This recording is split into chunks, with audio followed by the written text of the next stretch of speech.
औज़ुबिल्लाहिमिनश्शैतानिर्रजीम बिस्मिल्लाहिर्रहमानिर्रहीम रब्बिश्रह ली सदरी व यस्सिर ली अमरी वहलुल उक़दतम मिन लिसानी यफ़क़हू क़ौली। Automotive heating and air conditioning course के अंदर आज हम ऑटोमोटिव एयर कंडीशनिंग सिस्टम में उससे मुतालिक जो कंपोनेंट्स हैं उसका सिलसिला शुरू करने लगे हैं और इन कंपोनेंट्स को हम इंशाल्लाह बारी बारी मुख्तसर तौर पे डिस्कस करेंगे और आगे आने वाले एपिसोड्स के अंदर हम इसको डिटेल में डिस्कस करेंगे। यहाँ पे हमारा जो एम है वो मकसद ये है कि हम इन तमाम कंपोनेंट्स को एक सादा सिंपलेस्ट जो एयर कंडीशनिंग सिस्टम है, ऑटोमोटिव एयर कंडीशनिंग सिस्टम है, उसके जो सिंपलेस्ट सिस्टम के अंदर जो जो कंपोनेंट लगे होते हैं उनसे एक तारुफ हासिल कर लें और इंशाल्लाह एक अलहदा बाब रखेंगे जिसमें हम हर कंपोनेंट को पूरी डिटेल के साथ उनकी अकसाम को, उनकी वर्किंग प्रिंसिपल को, उनके डायग्नोसिस को हम वहां पे डिस्कस करेंगे अलग-अलग चैप्टर्स के अंदर। अब यहाँ पे हम आगे बढ़ने से पहले एक दफ़ा फिर क्विकली रिव्यू कर लेते हैं कि हमने जो रेफ्रिजरेंट साइकिल पढ़ा था उसमें जो सबसे पहला कंपोनेंट है वो कंप्रेसर होता है, जो कि एक बेसिकली जो कंप्रेसर है वो हीट एक्सचेंज डिवाइस, वो बेसिकली प्रेशर चेंज डिवाइस है, जो कि प्रेशर डिवाइस है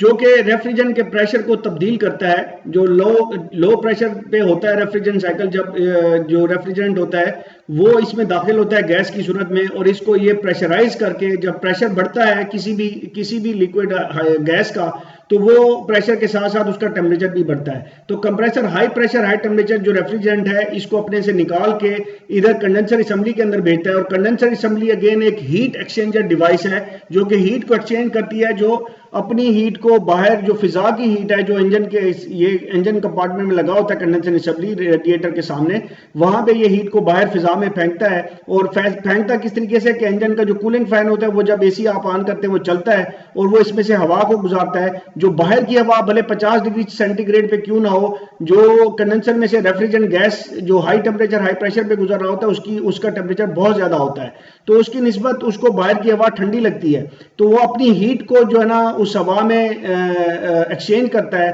इसी वजह से इसको हीट एक्सचेंज डिवाइस कहते हैं। और यहाँ से फिर क्या होता है कि वो गैस से कंडेंसेट होके यहाँ पे लिक्विड की फॉर्म में आ जाता है और लिक्विड से ये रिसीवर ड्रायर फिल्टर के अंदर जाता है कि कुछ किस्म की यहाँ पे फिल्ट्रेशन होती है और फिल्ट्रेशन के बाद एक्सपेंशन वाल्व में, एक्सपेंशन वाल्व अगेन एक जो है ना प्रेशर डिवाइस है जो कि प्रेशर को चेंज करती है। ये हाई प्रेशर को लो प्रेशर में डालती है बाय वर्च्यू ऑफ के ये एक्सपेंड कर देता है। एक छोटे से सुराख से जब गुजरती है आपका रेफ्रिजरेंट गैस जब गुजरती है तो आगे बड़ी पाइप होती है जिसकी वजह से जो आपका प्रेशराइज्ड गैस है वो एक्सपैंड होती है, जिसकी वजह से उसका प्रेशर भी कम होता है और साथ में उसका टेम्परेचर भी बहुत ज़्यादा गिर जाता है। और ये रेफ्रिजरेंट आप इसी लो प्रेशर और लो टेम्परेचर पे जब एवापोरेटर की जालियों में से गुजरती है, नालियों में से, तो जाली से जो कैबिन का जो हवा होती है उसको ब्लोअर फैन इस एवापोरेटर पे फेंकता है और कैबिन की हवा इस वक्त जो रेफ्रिजरेंट का यहाँ पे टेम्परेचर होता है वो बहुत कम होता है कैबिन की हवा के मुकाबले में। कैबिन की हवा वहां पे ऐसे ही है जैसे एक आग लगी हो और एवापोरेटर के अंदर ऐसे ही है जैसे ठंडा पानी पड़ा हो। तो वो हवा का जो टेम्परेचर है वो हीट एक्सचेंज करती है हवा कैबिन की इस एवापोरेटर के साथ, वो हीट चली जाती है रेफ्रिजरेंट में और रेफ्रिजरेंट यहाँ पे बॉयल होके गैस की सूरत में यहाँ से बाहर निकलता है और वापस कंप्रेसर में आ जाता है। तो हमारे जो इसके अंदर जो जनरली जो हमारी वो होती हैं कंपोनेंट्स होते हैं उसमें हमने अभी भी बात की है, पहले भी ये बात की थी कि ये बेसिकली कंप्रेसर है आपका। फिर यहाँ पे कुछ पाइप्स और होजेज आ जाती हैं, सक्शन प्रेशर पॉइंट है, जो सक्शन और प्रेशर लाइन के जो प्रेशर पॉइंट्स हैं जहाँ से हम प्रेशर मेजर करते हैं, रिसीवर ड्रायर फिल्टर है, एक्सपेंशन वाल्व है, इवेपोरेटर है, ये वो तकरीबन और कंडेंसर असेंबली है। ये एक सादा से ऑटोमोटिव एयर कंडीशनिंग सिस्टम की वो तमाम चीजें हैं। हमने यहाँ पे इनको लिस्ट डाउन भी किया हुआ है, अगर हम इसको दोबारा पढ़ लें, compressor, expansion valve, condenser assembly, cooling unit, pressure switches, receiver dryer filter, AC system pipes और रबर होजेस जो पाइप्स होते हैं रबर के, सक्शन डिस्चार्ज प्रेशर पॉइंट्स होते हैं, रेडिएटर और या कंडेंसर का फैन होता है, एवापोरेटर ब्लोअर फैन होता है जो कि केबिन के अंदर लगा होता है, एयर डिस्ट्रीब्यूटर वो जिसमें आप सिलेक्शन करते हैं कि ये हवा किन वेंट से निकलेगी या सर्कुलेट करेगी या गाड़ी के अंदर की हवा सर्कुलेट करेगी या बाहर से अंदर आएगी, तो ये वो डिस्ट्रीब्यूटर बेसिकली असेंबली होती है। इसको भी इंशाल्लाह हम डिस्कस करेंगे। और फिर एसी सिस्टम का कंट्रोल पैनल है जिससे आप एसी ऑन करते हैं और ब्लोअर मोटर की स्पीड को कंट्रोल करते हैं। तो ये तमाम कंपोनेंट्स हैं जिनको हम आगे इंशाल्लाह आने वाली एपिसोड्स के अंदर वन बाय वन डिस्कस करते जाएंगे। और आज सबसे पहला जो हमारा डिस्कशन का जो कंपोनेंट है उसका नाम है कंप्रेसर असेंबली।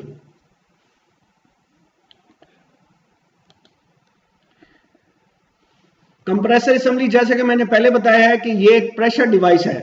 ये यहाँ पे कुछ कंप्रेसर्स की जो तस्वीरें हमने यहाँ पे दी हैं कि ये कंप्रेसर इस तरह का होता है जो कि इंजन बॉडी के साथ, यहाँ पे अगर आप देखें तो ये कंप्रेसर यहाँ पे लगा हुआ है जो कि इंजन की क्रैंक शाफ्ट के साथ एक बेल्ट की मदद से इस पुली इसकी घूमती रहती है। और जैसे ही यहाँ पे एक इलेक्ट्रोमैकेनिकल क्लच है, जैसे ही हम एसी का स्विच ऑन करते हैं और ब्लोअर फैन का जो नॉब है वो लो पे या आगे होती है, तो उसमें ये क्लच जो है ना इस पुल्ली को एंगेज करता है और उसकी वजह से ये पूरे का पूरा कंप्रेसर के अंदर जो शैफ्ट है वो ये वाली शैफ्ट वो रोटेट करना शुरू कर देती है, घूमना शुरू कर देती है इस पुल्ली के साथ। जब कंप्रेसर का जो क्लच है वो एंगेज नहीं हुआ होता तो सिर्फ इसके ऊपर जो पुल्ली है वो खाली इसके ऊपर खाली रोटेट करती रहती है, घूमती रहती है इस बेल्ट की मदद से मुसलसल। और इसके अंदर जो रेफ्रिजरेंट आ रहा होता है लो प्रेशर लाइन से, वो बेसिकली अंदर जो जनरली हमारी ऑटोमोटिव की गाड़ियां उनके अंदर स्वैश प्लेट टाइप कंप्रेसर लगे होते हैं नॉर्मली। इसके अलावा भी इलेक्ट्रिकल कंप्रेसर भी हैं, स्क्रोल टाइप कंप्रेसर भी हैं, थ्रू वेन कंप्रेसर है और वेरिएबल कैपेसिटी के कंप्रेसर भी हैं जो ऑटोमोटिव में इस्तेमाल होते रहते हैं।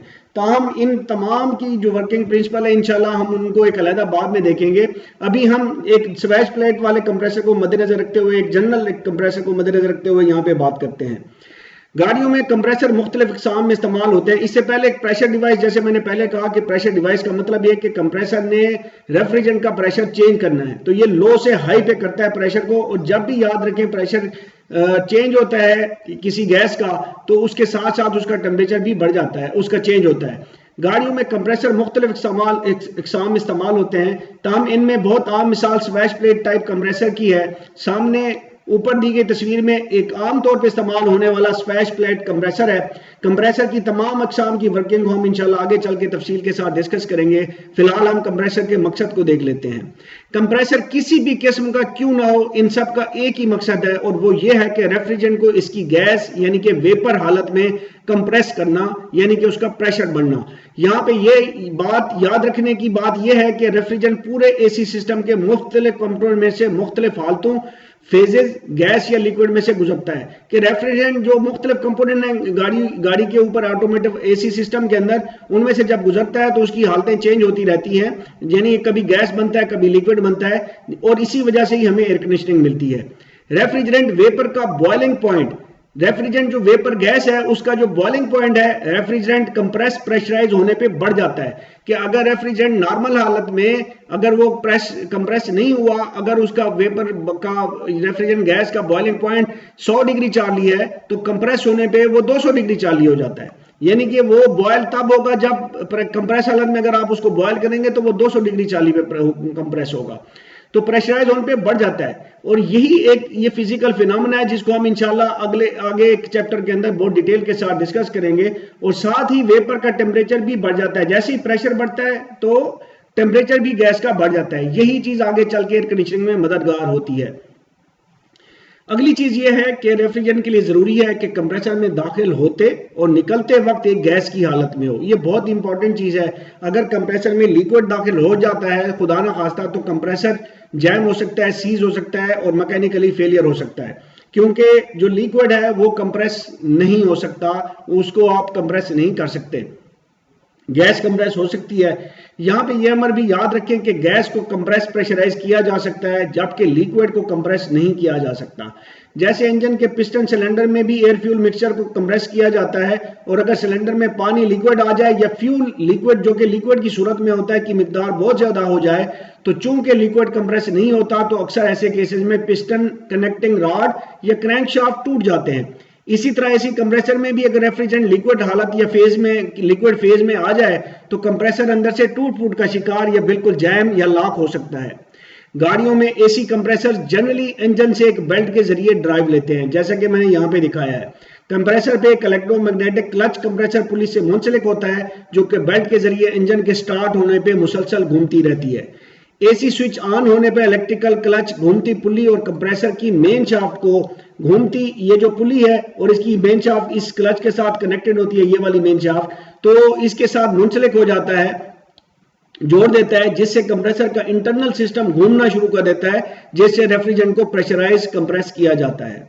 तो आज के एपिसोड में इतना ही, इंशाल्लाह नेक्स्ट एपिसोड में मिलते हैं। आई थैंक यू ऑल। अस्सलाम वालेकुम व रहमतुल्लाहि व बरकातुहू।